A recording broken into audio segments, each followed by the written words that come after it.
தூத்துக்குடி மாவட்டத்தில் அமைந்துள்ள நவ திருப்பதி தலங்களில் முதலாவது கோவிலான ஸ்ரீ வைகுண்டம் கள்ளபிரான் கோவிலில் சித்திரை திருவிழா கொடியேற்றத்துடன் தொடங்கியது.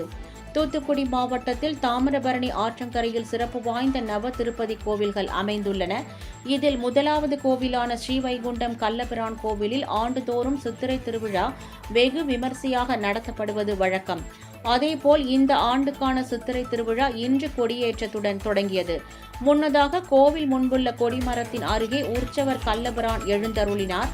இதனைத் தொடர்ந்து கொடிமரத்துக்கு சிறப்பு பூஜைகள் செய்யப்பட்டு கொடிமரத்தில் சித்திரை திருவிழாவிற்கான கொடி ஏற்றப்பட்டது. இந்த நிகழ்ச்சியில் ஸ்ரீராம அப்ரமேய ராமானுஜ ஜீயர் சுவாமிகள் உட்பட திரளான பக்தர்கள் கலந்து கொண்டு சுவாமி தரிசனம் செய்தனர்.